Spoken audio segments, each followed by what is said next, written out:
আছে, বৈশিষ্ট্য আছে বৈষ্ণবের মধ্যে কৃষ্ণের মধ্যে, যদিও বৈষ্ণব শব্দটা পূর্ণ শব্দ।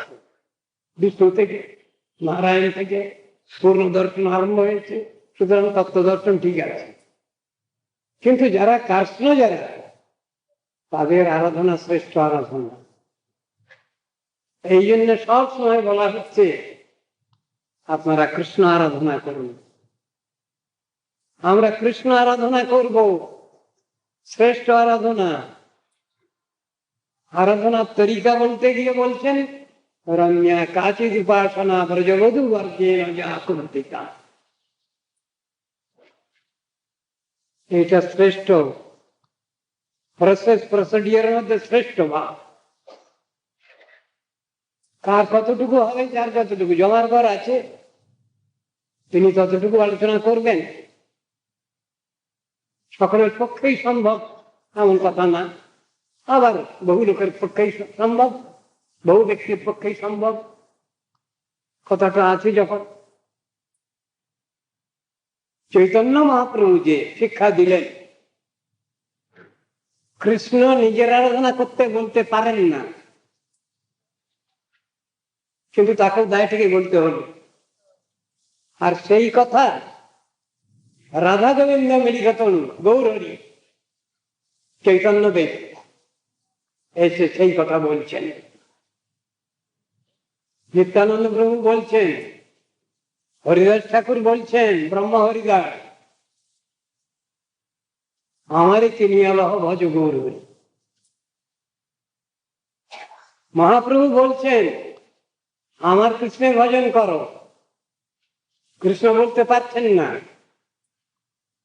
কিন্তু রাধা এবং কৃষ্ণ মিলিত তনু গৌরহরি বলছেন, কান্নাকাটি করছেন, অজোরে ক্রন্দন, আকুল ক্রন্দন, তোমরা কৃষ্ণ ভজন করো। এই কষ্ট করবার জন্য আসতে হয়েছে তাকে, আমাদেরই জন্য। তার নিজস্ব যে চিন্তা ভাবনা সেটা একরকমের, তিনি নিজেও এসেছেন রাধা ভাব অঙ্গকান্তি নিয়ে, রাধা ভাবে শ্রী গৌরাঙ্গ, সেটাও আস্বাদন করার তার উদ্দেশ্য আছে।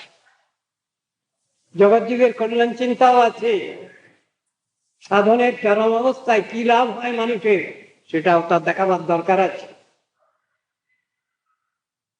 আমরা কতটুকু আলোচনা করব, আমরা কতটুকু নিয়ে চলবো, এসব বিষয়ে আলোচনা রয়েছে শাস্ত্রে। আমাদের পক্ষে যতটুকু সম্ভব ততটুকু নিয়ে আমরা চলবো। ভগবানের কথা বলা যাবে, চরমটাও বলা যাবে, কিন্তু সেটা আলোচনাই হতে পারে, সবসময় বাস্তব হয় না। অধিকারী ব্যক্তি বসে আছেন এই জগতে, এই পৃথিবীতে, অনস্বীকার্য, কিন্তু সেই অধিকার বাস্তবরূপে প্রাপ্তি এটা সময় সাপেক্ষ ব্যাপার, এটা অধিকারের ব্যাপার, সকলের কাছে সমান নয়। নিত্য সিদ্ধ কৃষ্ণ প্রেম সাধ্য কবু নয়, শ্রবণাদি শুদ্ধ চিত্তে করাই উদয়। তা কৃষ্ণ প্রেম যদি নিত্য সিদ্ধ সাধনের ব্যাপার নয়, তাহলে কি করা হবে? বাস্তব অনুভূতি, রিয়েলাইজেশন যখন, সেটা তো অভ্যাসের ব্যাপার না, সাধনের ব্যাপার না। সেই কথাই তো বলা আছে। কতটুকু আলোচনা করা চলবে? যেটা বাস্তব অভিজ্ঞানের ব্যাপার সেটা আবার শিক্ষা দেওয়ার কি আছে, আলোচনার কি বিষয় আছে? যার হবে তার হবে, ব্যাপারটা এইরকম। তো সব জিনিসগুলো আমাদের গুরুবর্গের স্থান কাল পাত্র বিচার করে সেই জিনিসগুলো বলা আছে। সব স্থানে সবটা বলা চলবে না, সৎকালে সবটা বলা চলবে না, সৎ পাত্রে সবটা বলা চলবে না। এই বাইন্ডিং নিষেধনামা আছে, শাস্ত্রই এটা স্বীকার করছেন। সুতরাং অধিকার বিচার বাদ দিলে হবে না, আমাদের অধিকার নিয়েই চলতে হবে। এটা বড় কথা, সবাই সবটা জানছেন না। আবার যিনি যত উচ্চ চিন্তাটা নিয়ে চলবার চেষ্টা করছেন, দেখা যাবে সেখানে সংখ্যা কম। মনুষ্যানাং সহস্রেষু কশ্চিৎ যততি সিদ্ধায় যততামপি সিদ্ধানাম কশ্চিৎ মাং বেত্তি তত্ত্বতঃ। হাজার হাজার নিয়ে বিচারের মধ্যে বিচার হয়েছে এখানে, কিন্তু মুক্তানামপি সিদ্ধানাম নারায়ণ পরায়ণ সুদুর্লভ প্রশান্তাত্মা কোটি চোটি মহামুনি। কোটির মধ্যে দুর্লভ এক কৃষ্ণ ভক্ত, আবার তার মধ্যেও বাঁচা গেছে। কিরকম?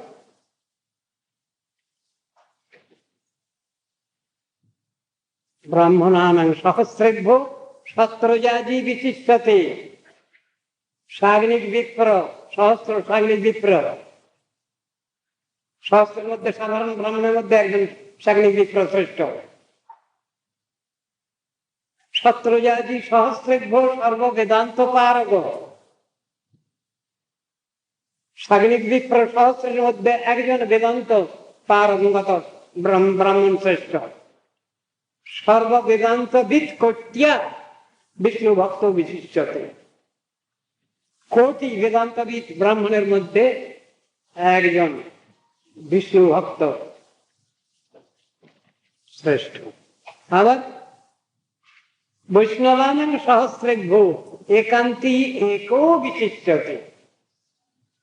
একজন ঐকান্তিক বৈষ্ণব শ্রেষ্ঠ সহস্রের মধ্যে। তাহলে বাছাবাছি তো আছে সব জায়গায়, শাস্ত্রের সব জায়গায় তো বিচারগুলো দেওয়া আছে। এই বিচারগুলো তো আমাদের মানতে হবে, তো এগুলোকে পরিত্যাগ করলে হবে না। ক্যাটেগরি ভাগ করা আছে, সব ভক্তের অধিকার সব সমান নয়। এসব কথা ভাগবতেও বর্ণিত হয়েছে, অন্যান্য শাস্ত্রেও বর্ণিত হয়েছে। কনিষ্ঠাধিকার, মধ্যমাধিকার, উত্তমাধিকার। স্বলিঙ্গান আশ্রমস্তত্বাচরে অবিধি গোচর, এও তো একটা অধিকার, এও তো একটা অধিকার।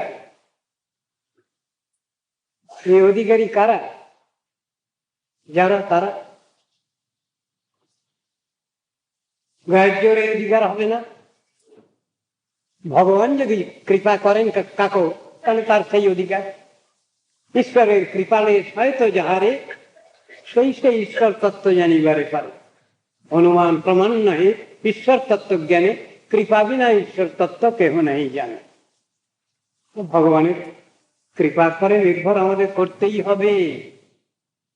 আবার গুরু বৈষ্ণবের কৃপার পরেও নির্ভর করতে হবে, তা না হলে ভগবত তত্ত্ব কিচ্ছুই জানি না, আমরা বুঝি না।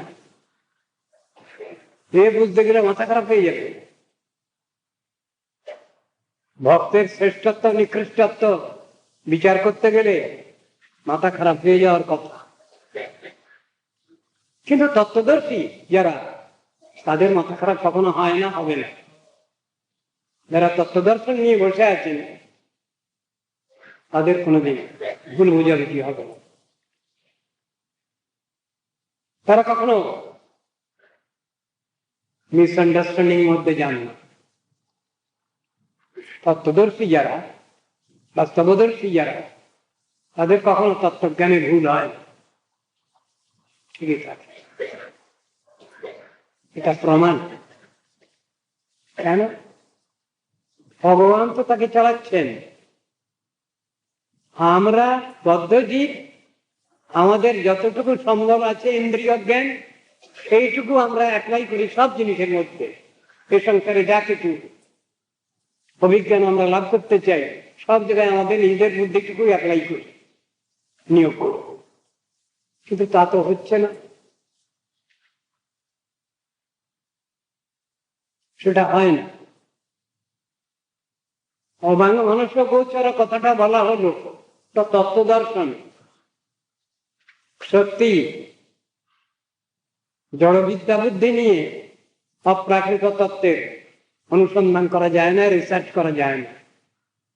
আজকাল এইসব রিসার্চের ব্যাপার তো সব চলছে, ভগবানকে নিয়ে রিসার্চ, গৌরাঙ্গ মহাপ্রভুকে নিয়ে রিসার্চ, নিত্যানন্দ প্রভুকে নিয়ে রিসার্চ।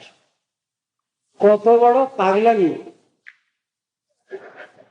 আশ্চর্য লাগে। আমাদের ইউনিভার্সিটি, ক্যালকাটা ইউনিভার্সিটি যা করছেন সব শিব করতে গিয়ে বাহন করছেন, তারা আশ্চর্য লাগে। তারা ভগবানের বিচার করছেন, তত্ত্ব দর্শনের বিচার করছেন। কে তারা? কারা? কি অধিকার নিয়ে বসে আছেন তারা? এই আলোচনা করবার জন্য অধিকার তাদের কে দিল? তারা কেন এসব নিয়ে মাথা কামাতে যাচ্ছেন? যেটুকু অধিকার মানুষের সাধারণের, সেই অধিকার নিয়ে চলাটাই বুদ্ধিমত্তা। তার বেশি করতে গেলে পাগলামি, তাকে পাগল বলা হবে যারা এগুলো করতে যাচ্ছে আজকাল। কত রিসার্চের বিষয় পড়ে আছে, সেগুলো কিনারা হচ্ছে না। রিসার্চ হচ্ছে কৃষ্ণকে নিয়ে, রিসার্চ হচ্ছে চৈতন্য মহাপ্রভুকে নিয়ে, রিসার্চ হচ্ছে নিত্যানন্দ প্রভুকে নিয়ে, এইসব নিয়ে রিসার্চ হচ্ছে।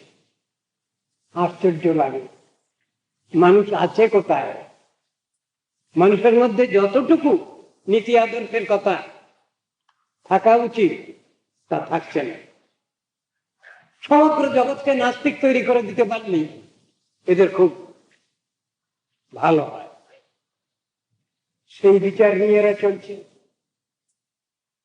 কোথায় দেবাদিজে ভক্তি থাকবে, গুরু বৈষ্ণবের ভক্তি থাকবে, ভগবানের ভক্তি থাকবে, শ্রদ্ধা থাকবে, তা নয়। এরা সবাইকে নাস্তিক করতে চাচ্ছেন, নিজেরাও নাস্তিক, নিজেরাও ফিকির দিতে সবটাই অস্বীকার করছেন। আর সমগ্র দুনিয়াটাকে নাস্তিক করে দিতে পারলে এদের খুব আনন্দ হয়, এদের শান্তি স্বস্তি নেবে। এই দুনিয়ায় বাস করছি আমরা, খুব দুঃখ হয়তো। বাংলার কথাই বলা হচ্ছে, আমরা বাঙালি বাস করি এই তীর্থ বরদ বঙ্গে। কবি খুব আশা নিয়ে কথাটা বলেছেন। আর এখন কি হচ্ছে? তীর্থ বরদ বঙ্গ আছে, খিস্তি মুখর বঙ্গ, আর কত কি বিশেষণ তার। মানুষ কোথায় নীতি আদর্শের দিকে অগ্রসর হবে তা নয়, তার উল্টো দিকে এরা মার্চ করছে। খুব দুঃখের কথা, পরিতাপের বিষয়, চিন্তার বিষয়।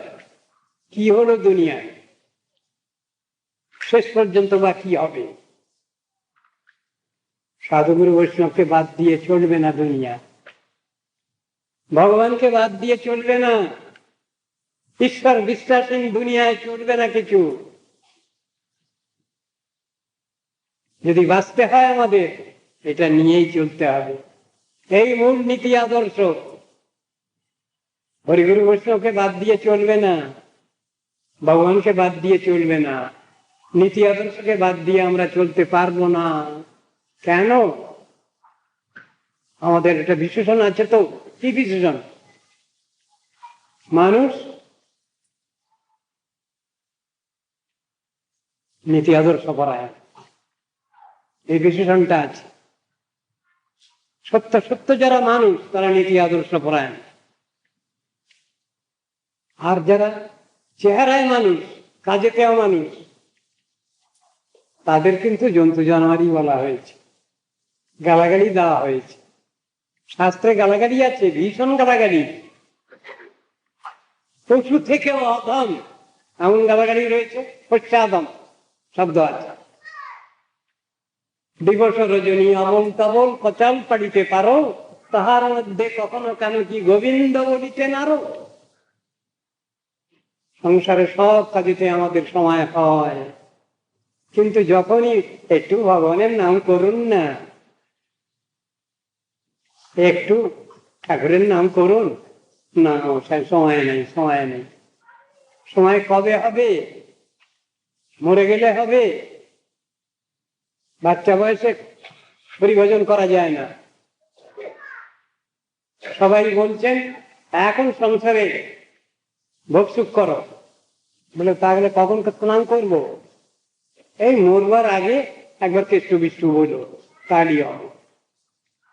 এই নাকি উপদেশ? শাস্ত্র কি এই উপদেশ শিক্ষা দিয়েছেন আমাদের? কৌমার আচরিত প্রাজ্ঞ ধর্মান ভাগবতানীয়, এই সনাতন ধর্ম ভাগবত ধর্ম অতি অল্প বয়সে, বাচ্চা বয়সে, শিশু বয়সে আচরণ করতে হবে। হরিম ভজ, শাস্ত্রের উপদেশ। বাচ্চা বয়স থেকেই এই সনাতন ধর্ম আত্মধর্মের অনুশীলন করতে হবে। এগুলো আমরা ভুলে যাচ্ছি কেন? গুরু বৈষ্ণব জগতে না থাকলে খুব ভালো নাকি? ভগবান টগবান না থাকলে খুব ভালো। কারা বলে এটা? দুষ্টু শয়তান বদমাইশের দল বলে। কেন? তাদের গার্জিয়ান না থাকলে বদমাইশি করতে খুব সুবিধা, শয়তানিতে খুব সুবিধা, বেপরোয়া হতে খুব সুবিধা। তারাই বলে। যারা শান্তশিষ্ট যারা, তারা কখনো বলবে না এটা। তারা গুরু বৈষ্ণবকেও মানবে, ভগবানকেও মানবে, নীতি আদর্শও মানবে, সৎপথও মানবে, সবটাই মানবে। বেশি হয়ে যাচ্ছে না বলুন, এখানে কি কষ্ট হয়? গুরুবর্গ যত কথা বলছেন সব কথাগুলোই দামি কথা। আমরা বুঝি চাই নাই বুঝি, মাথায় ঢোকে না তো। যে জিনিস আমার মাথায় ঢোকে না ওটা বাজে জিনিস, এই বলে উড়িয়ে দিচ্ছি আমরা। কিন্তু মাথায় না ঢুকলে ঢোকাবার চেষ্টা করতে হবে তো। এটাই তো প্রচেষ্টা, এটাই তো সাধন। আবার শুধু চেষ্টা করলেও তো হবে না, ভগবত কৃপাও তো চাই, গুরু বৈষ্ণব কৃপাও তো চাই। তা নাহলে তো সাধনে সিদ্ধি লাভ হচ্ছে না। মা যশোদা কৃষ্ণকে বাঁধতে গেছেন, কৃষ্ণ একটু ভেলকি ভোজ বাজিয়ে লাগিয়ে দিলেন মায়ের সঙ্গে, কিছুতেই বাঁধতে পারেন না, বারবার করে 2 আঙ্গুল করে কম পড়ে যায়। এবং স্বগেহ দামানি যশোদা সন্ধ্যা দত্তপি, যত রশ্মি না জোড়া দিচ্ছেন প্রত্যেকবারই 2 আঙ্গুল করে কম পড়ে যাচ্ছে। এই 2 আঙ্গুলের ব্যাখ্যা তো দিয়েছেন শাস্ত্রে। সাধন 1 আঙ্গুল, আর 1 আঙ্গুল কৃপা, ভগবত কৃপা।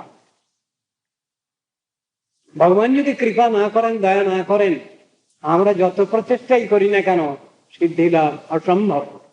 সেই কথাই তো শাস্ত্র শিখাচ্ছেন। আমরা এর থেকে শিক্ষা নেব যে আমাদের চেষ্টাটা আন্তরিক হওয়া চাই, নিষ্কপট হওয়া চাই, তাহলে সবটা ঠিক আছে। আর চেষ্টার যদি আন্তরিকতার অভাব হয় তাহলে কিছুই হয় না, সবটা ফেল, সবটাই নালান ভয়েড হয়ে যাবে। সেই কথা শেখানো হচ্ছে। সাধন ভজনের ব্যাপারের মধ্যে নিষ্কপটতা খুব বড় জিনিস।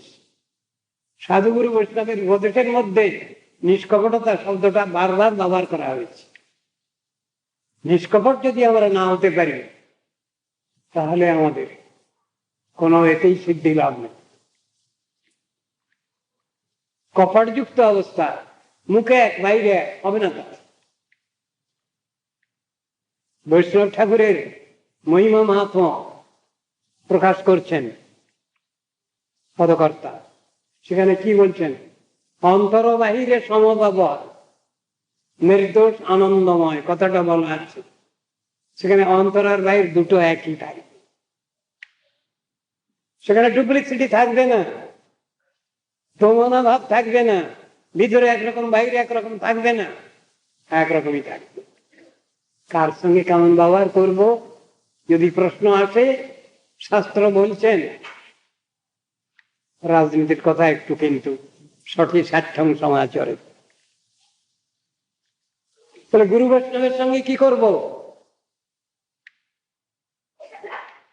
হাত জোড়, humbleness. Yes, I am always at your service. এই ভাব থাকবে, সার্ভিং টেম্পারামেন্ট থাকবে, অনেস্ট ইনকোয়ারি থাকবে, পরিপ্রশ্ন। এ না হলে তো সেবা হয় না। কর্তব্য পালন আর সেবা দুটো পৃথক জিনিস। আমরা সংসারে কর্তব্য পালন করি, দায়িত্ব পালন করি, এগুলো কি? এই দিয়ে ভগবানকে সন্তুষ্ট করা যায় না, গুরু বৈষ্ণবকে সন্তুষ্ট করা যায় সরলতার দ্বারা, আন্তরিকতার দ্বারা। সরল কিনা সেটার পরীক্ষা দিলেন একজনে, তিনিও গুরুতত্ত্ব। বজ্রঙ্গলী হনুমানজিকে কি বলবেন আপনারা? তিনি পরীক্ষা দিয়েছেন লক্ষণ গুরুর কাছে, তিনি চ্যালেঞ্জ করেছেন।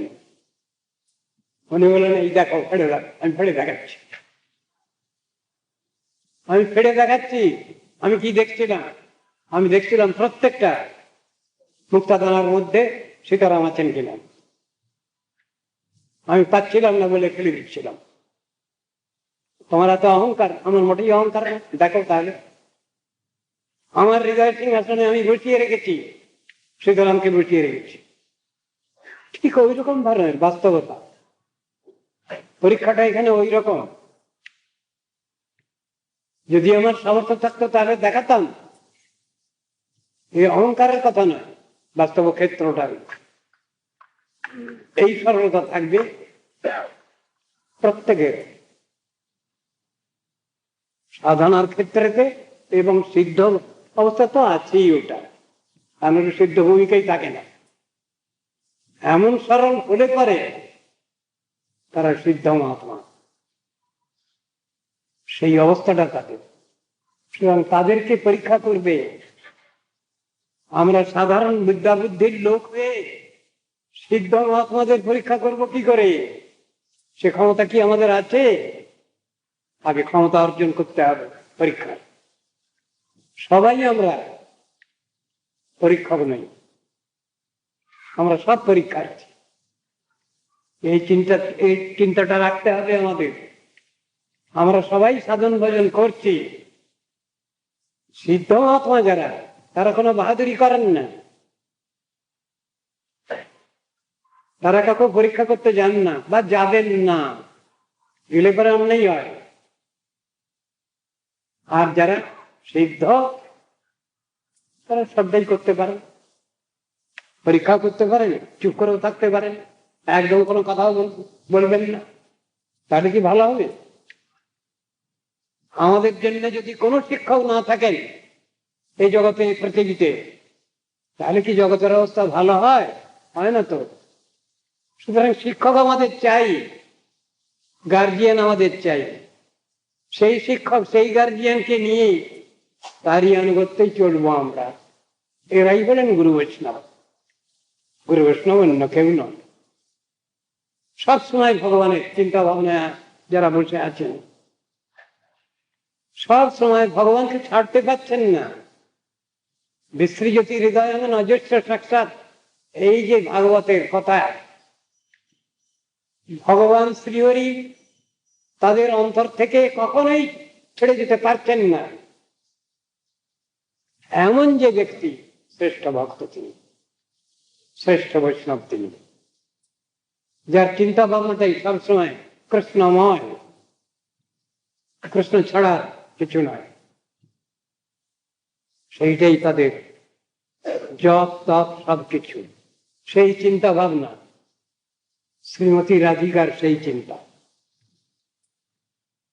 সেই চিন্তা শ্রীমতী রাধিকা পেয়েছেন। আর রাধাবাগের শ্রী গৌরাঙ্গ সেই জিনিসই দেখাচ্ছেন দুনিয়াকে। ভগবানকে ভালোবাসবে, ভগবানকে ডাকবে, তাকে ভালোবাসবে, তাহলে এই চিন্তা রাখতে হবে তোমাদের। আমি যেমন পাগল হয়েছি, এইরকম পাগল তোমাদের হতে হবে। কৃষ্ণ নামের পাগল, কান্নাকাটি করতে হবে, অজোরে ক্রন্দন, আকুল ক্রন্দন। ভজন মানে কি তাহলে? সাধন মানে কি তাহলে? আকুল ক্রন্দন। এইটাই চৈতন্য মহাপ্রভু জগৎকে শিক্ষা দিয়ে গেলেন। পাইনু বৃন্দাবন নাথ পুনঃ হারাইনু, কেমর দিলে কৃষ্ণ, কোথায় গেলে কম। ভগবানকে পেয়েছেন, আবার যেন সরে গেছেন তিনি, এমন ভাবটা দেখাচ্ছেন। সব সময় তো তাকে নিয়ে বসে আছেন। বন্দেকি ভ্রম হয়, এই বৃন্দাবন, শৈলতে কি মনে হয় গিরি গোবর্ধন। যাহা নদী দেখে তাহা মানয়ে কালিন্দী, মহাপ্রেমাবেশে মহাপ্রভু পড়ে কাঁদি। এই তো দেখিয়েছেন তিনি জগৎকে, এইভাবে তিনি পাগল করেছেন। এই পাগল হওয়াটা তো ভালো, আর সাজা পাগল তো ভালো না। দুনিয়ার সব সাজা পাগলের দল, কখনো পাগলামি করছে, আবার ঠিক বিষয়ে ঠিক অ্যালার্ট। তা তো হবে না।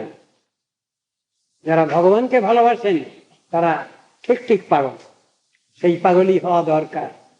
দুনিয়ার বদ্ধজীব সব যে জিনিস নিয়ে বসে আছে, জড় ভোগবাদ নিয়ে, ওই পাগলের দল বলছেন তোমরা সব পাগল।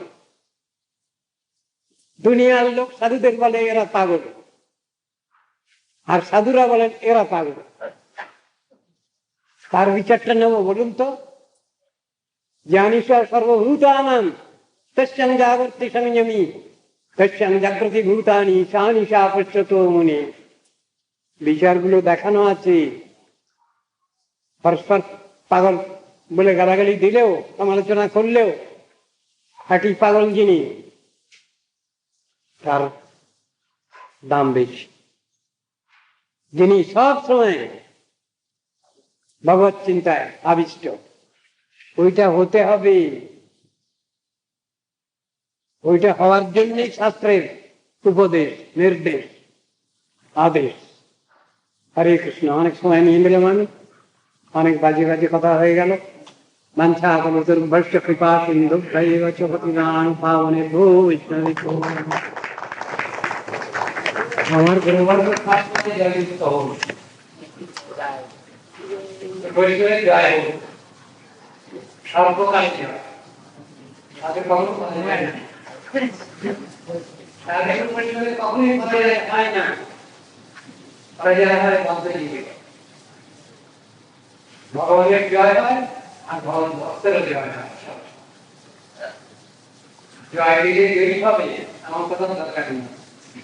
আমরা জয়ী হওয়ার জন্য জয় দেব না, আমরা পরাজিত হয়েও জয় দেব। আরেকটা কথা